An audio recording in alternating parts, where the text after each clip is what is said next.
Let's jump into some hot topics because nothing follows some hot weather stories than a story about sushi. Oh, yeah. Right. So Tuesday was International Sushi Day, and folks across the pond got in on the fishy action. Check out our hot topics brought to you by Walter Art Center. What is this? Scary. Yes, what better way to celebrate the observance than with a sushi bust of your favorite celebrities? And that's just what British artist Michelle Wabogo did. There's Elton John, Benedict Cucumberbatch, Edamame Sheeran, who you were just looking at, and Herring Kane were among the celebrities immortalized in sushi rice and other ingredients for International Sushi Day. Wabowo spent 120 hours creating the sculptures using ingredients such as rice, salmon, and pickled ginger. Of her art, Wabowo said, "I hope people find the portraits as hilarious as I do and maybe even feel or eel inspired to have a go themselves to mix things up in the kitchen. Remember, all art is subjective." I don't know. Edamame Sheeran right there is That the is stuff of nightmares. hysterical. Mackenzie, we might need to get one for you. Mackenzie Holtz crab. Oh, yeah. Okay. Wow. Maybe you'll see that in the Walton Arts Center one day. Ooh, it's a work of art. Challenge accepted. It's just fantastic. Well, I speaking love of over the pond, King Charles led the royal I thought you were going to go the procession. whole time with Yeah, it. me too. Okay, well, I should have. On day 3 of the royal ascot on Thursday, he was accompanied by Queen Camilla, Princess Anne, and Mike and Zara Tyndall, and the event hosts the Golden Cup horse race. There is no event in Britain's social calendar quite as revered as the royal ascot.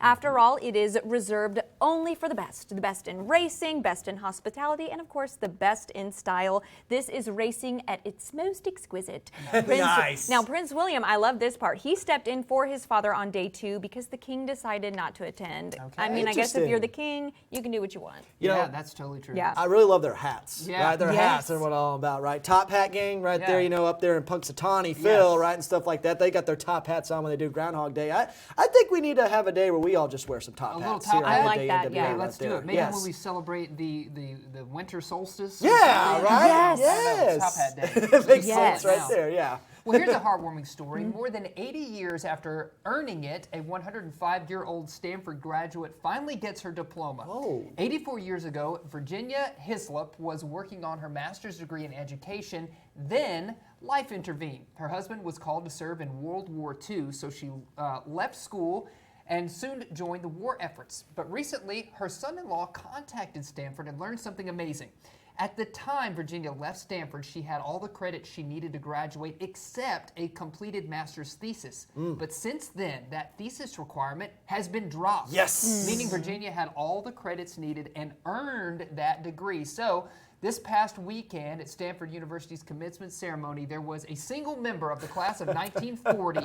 As Virginia got up on stage, the crowd got to their feet. And of course, Virginia serves as a reminder that it's never too late to finish what you start. Man, that's Oh, fantastic. I love that story. Yes. I love seeing stories like that, guys. Yes. So it really warms your heart on Yes. Friday. Does. Yes. I love it. Well, on a sad note, Canadian actor Donald Sutherland has passed away.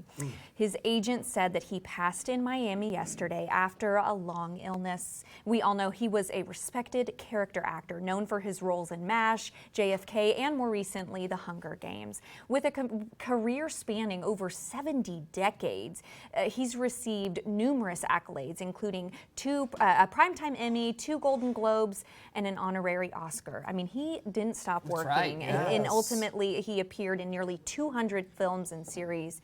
He was 88 years old. You know, it is sad to talk about his Yes. passing, but obviously, what a career he I had to be know. able to celebrate. That legacy, yeah. As yeah. President Snow, he was perfect for that role. Right, He wasn't did a he? He great could job really with play a good that. baddie. Yes, he Yeah. was He absolutely was so fantastic. amazing. Yeah, Yes, and yes. he's in the film, a Stephen King adaptation called Mr. Harrigan's Phone that's on Netflix. And anyway, that was a recent one, and he looked like he was just ready to go. I know. You know, always ready to go. Yeah, Yes, yeah, it's fantastic. very sad. Yes.